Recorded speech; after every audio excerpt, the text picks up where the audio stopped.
જય કુખાન મેડીમાં બધાય માતાજી પાસે દીકરા માંગે, આ ભાવિકે દીકરી માંગી, તે વાત ઉપર માતાજીએ શું કીધું આપણે આગળ વિડીયોમાં જોશું. જય કુખાન મેડીમાં મારી માનતા હતી, મારા પરિવારની ઈચ્છા હતી કે મારા ઘરે દીકરી જન્મે તો નામકરણનો હક તમને આપી. અમારા ઘરે 45 વર્ષે અમારા ઘરે દીકરી બીજી પેઢી. એટલે તમારે બે પેઢીથી દીકરીઓ જ નથી? દીકરા જ હતા. એટલે તમે દીકરી માટે માનતા રાખી? અને માનતા રાખી માતાજીએ દીકરી આપી? મારા મા બાપનું સપનું હતું. બરોબર. અમુક દીકરા માટે કરે પ્રાર્થના, અમુક દીકરી માટે કરે. મને તો તમે મને હક આપો છો. કેવો હક આપો છો? નામ પાડવા માટે. હું જે નામ પાડું બધા મંજૂર? પાક્કું. બધાની સહમતિ. પછી બદલી નાખ્યું તો મને હા તો કોઈ વાંધો નહીં. તમે મને હક આપતા હોય તમારી માતાને આગળ રાખી કહું તમારી આ કુળનું નામ રોશન કરે, એનું નામ રોશની. રામ રામ.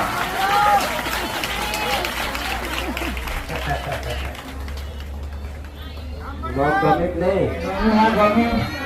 રોશન કરે રોશની. આશીર્વાદ. જુદા જુદા પરચા મળે છે.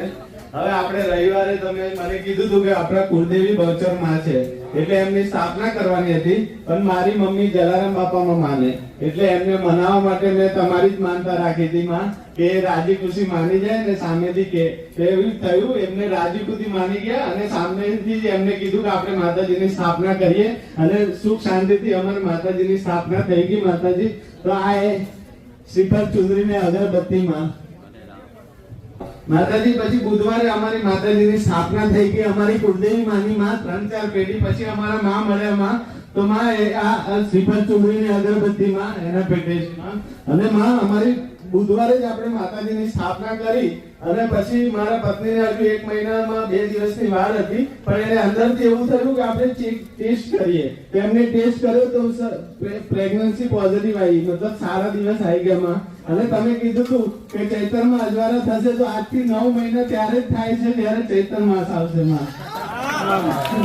માતાજીએ શું કીધું હતું? માતાજીએ કીધું હતું ચૈત્રમાં અજવાળા થશે. બરોબર. અને આજથી આપણે ગણીએ ને તો 9 મહિના પછી ચૈત્ર માસ આવે છે માં. બરોબર. અને માં મારા વાઈફને પેટમાં દુખતું હતું, એની માનતા હતી કે એને પેટ ભારે ભારે ને બહુ દુખાવો થતો હતો. એના પેટમાં આ શ્રીફળ ચુંદડી અગરબત્તીની માનતા રાખી તો તરત જ એમને પણ આરામ થઈ ગયો. અને 28 તારીખે કે હવે 30 તારીખે મારે હપ્તા ભરવાના હોય એટલે પૈસાનું કોઈ સેટિંગ નતું, તો માતાજીને અમે અરજી કરી હતી કે માં પૈસાનું કંઈક સેટિંગ થઈ જાય. 28 તારીખે તો 50,000 ઇમરજન્સીમાં આપવાના હતા, તો માતાજીએ 5 લાખ રૂપિયા મને અપાઈ દીધા. પૂર્ણ થાય માં. તમારો ખૂબ ખૂબ આભાર માં. તમારા પરચે આપણા પાર છે માં. અહીંયા આપણને એક માં દેખાય છે, પણ બધાના જોડે એક માં હંમેશા 24 કલાક જોડે છે. એ માં અરે રામ. તમે શાનો નોકરી ધંધો કરો છો? હું ડોક્ટર છું. કઈ જગ્યાએ? ખોડિયાર ગામ, વૈષ્ણોદેવી સર્કલ છે ત્યાં ખોડિયાર ગામ છે, ત્યાં અમારું દવાખાનું છે માં. ડોક્ટર સાહેબ છે એટલે મેં પૂછ્યું કોણ ધંધો શું છે? ડોક્ટર શું? માં અને અહીંયા આવ્યા ત્યારના તો પેશન્ટ વધી ગયા છે માં. કાંઈ બી નથી રહેતો માં. રાત્રે 2 વાગે અમે અમારા કુળદેવી માતાનો દીવો કરીએ એવું થાય છે. રાત્રે 11, 11:30, 12 વાગી જાય ઘરે આવતા માં. ભલે તમારી ડોક્ટરીમાં તમે જે દવા કરતા હોય જે રીતે, પણ એમાં કોઈ ભૂલ નહીં આવે તો આવું કહું છું. માં બોલો શ્રી કુટાર મેલડી માત કી જય. કદાચ કોઈ ઇમરજન્સી એવી વાત હોય અને કદાચ હા એવો કોઈ કેસ આવી ગયો હોય, ખાલી મારો મેરડીનું નામ દઈને ઇન્જેક્શન મારજો, કદાચ ભગવાન ઉભા ના કરતો તો મારું નામ. માં બોલો શ્રી કુટાર મેલડી માત કી જય. માં અમારી સાથે રહેજો કોઈ હંમેશા. પૂછતી નહીં તમે શું કામ ધંધો કરો, પણ નાના છોકરું શું ભારી જઈ હા માં. ક્યાં ડોક્ટર લાગે છે? આ ડોક્ટર છે. હા માં. હા માં.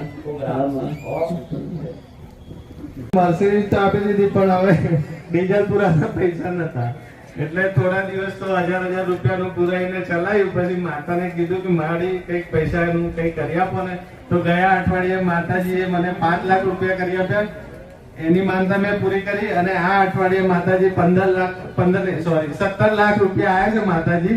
તો મારી પહેલા રવિવારે મર્સિડીઝ અપાઈ, પેલા મર્સિડીઝ અપાઈ. પછી બીજા રવિવારે પછી હવે અઠવાડિયું તો થોડું ડીઝલના પૈસાની થોડી શોર્ટેજ ચાલતી હતી, બરાબર છે. પણ હવે આપણને ખબર છે કે આપણે કઈ બી કામ હોય તો આપણે બીજા કોઈને પૂછવું એના કરતા માતાજીને જ કહેવું, એ આગળ પડે, મહેનતમાં આગળ પડે અને મજૂરીમાં આગળ પડે. તો આપણે માતાજીને જ આગળ રાખીને એમને જ કહીએ કે મારી હવે ગાડી અપાઈ છે તો ડીઝલ તમે જ પુરાઈ આપો માતાજી. તો માતાજી ડીઝલ પુરાઈ આપે, ગાડી પુરાઈ આપે ને બધું ચલાવી આપે, માતા જ ચલાવી આપે. બરોબર. એટલે બીજા રવિવારે 5 લાખ રૂપિયા આપ્યા. 5 લાખ રૂપિયા. અને ત્રીજા રવિવારે ગયા રવિવારે 5 લાખ આવ્યા હતા અને આ અઠવાડિયામાં આપણે 17 લાખ રૂપિયા 17 લાખ રૂપિયા આયા. આકસ્મિક ધન લાભ કહેવાય. જ્યોતિષોને કહેતા આકસ્મિક ધન લાભ. હજુ દિવાળી નહીં આવી. મને રામ અને માં અને સજાયું તું. હા માં હા આ તુમાડા વાળું તો ખરા. આ સજાવટ તુમાડા વાળું કર્યું હતું ને એમણે લઈ ગયા હતા. ડોક્ટરોને માતા જોડે આવવું પડે. હા માં આવું તો પડે ને માં. તમે તો ડોક્ટર મારી માં. ભલે ના એવું લેવાતું ડોક્ટર જો દેવી શક્તિ ભગવાન, ડોક્ટર ને બીજા ભગવાન કહેવાય. પણ કોઈ પણ નું ગમે તેવી સમસ્યા ગમે તેવું હોય ને, કદાચ એવું ભારે ઓપરેશન એવું હોય, ડોક્ટર ના મગજમાં વસી દેવી શક્તિ કાર્ય કરી જતી હોય. તમને અશક્ય લાગે ખરા કેવું થયું નતું લાગતું થઈ ગયું. મારા જેવી માતા ના આશીર્વાદ. ભલે ના ગયા રવિવારે મેં અહીંયા ગાડી પર આવી હતી ને મારું માણસને પગને થોડો પ્રોબ્લેમ હતો તો ઘરે હતા. તો પ્રવચન પત્યું અને પછી મેં 4:30 ફોન કર્યો કે તમારે પગે કેવું કે મને તો બહુ બધું હોય, તમે ફોટો તમે મને બતાવો. તો એને મોકલ્યો તો મારાથી જોઈ ને અને મને ચાલુ એમાં મને રડવું આવી ગયું. માતાજી જોડે મેં એવું કીધું કે મારા માણસનો પગ સારો થઈ જશે. ગૌશાળીના 2 પગ ચડાઈ, 1 પગે વાગેલું ને પણ 2 પગ ચડાઈ. તો મેં દવા કશું કરાવી નહીં. નાની અઠવાડિયામાં સરસ થઈ ગયું. એક અઠવાડિયામાં સરસ થઈ ગયું, કોઈ દવા કરાયા વગર. હા નહીં તો જો એ પાક વધારે થઈ ગયો, મારા માણસનો પગનો પ્રોબ્લેમ થઈ જતો. પાક વધારે થઈ જતો કપાવો પડે પગ, એ રીતનું થાય ને. થઈ ગયું આખો પગ દેખાય ને હાથમાં ફોટા પણ છે એના. અને તાર મટી ગયું એનો પણ પ્રમાણનો ફોટો પાડીને લાવી માં. રવિવારના મારા આશીર્વાદ ભેગા થયા હોય તો ગમે તેવું કામ કરી આવ્યું. મારી દીકરી હવે મેં રડતા મેં બેનને નાનતા મારી હતી કે મેં એવું ચાલીનો પગ ચડાવી ફૂલાથી પડ અને મારી બેટી કે મોટી ચુંદડીને ફૂલાથી પડ ચડાવી ના પપ્પાનો પગ આવો થઈ જશે. તો એવી રીતના માનતા દેવમાંથી કર્યું રડતા અને ગયા હતા તો મેં રડતા નીકળ્યા. માં તારે ચુવાનું મારા મન મારું કોઈ છે નહીં તમારા સિવાય. માં એ રીતે ગણપતિ ગઈ હતી. રામ રામ મારી અને મેં બહુ ખુશ છું. તમે રડતા કોનું હસતા કરી આવ્યું. સાચુમાં રામ રામ મારી રામ રામ આશીર્વાદ. મારી રામ માતાજી. તમારું નામ? મારું નામ તારાબેન છે. અમે ક્યાંથી આવવાનું? વિરસદમાં રહીએ છીએ. વિરસદ ક્યાં આગળ આવ્યું? ધર્મ ચોકડી. હા, શું માનતા હતી તમારી? માનતા મારો બાબાને એકને બીમારી બહુ જ હતી. શેની બીમારી હતી? કેન્સરની. હા, બ્લડ કેન્સર. બ્લડ કેન્સરની. તો 3 દવાખાના ફર્યા અમે. હા. પછી એને ઘરે લાયા. પછી મારે અહીંયા આગળ ચોથો રવિવાર ભરવા આવવાનું હતું. હા. પછી અહીંયા આવીને એટલે મેં સેવકોને પૂછ્યું કે મારા આવું બાબાને દુઃખ છે, માતાજીને વાત કરું. તો એમણે એમ કહ્યું કે અત્યારે માતાજીની વાત કરાશે નહીં બેન, તમે અહીં માનતા માની દો.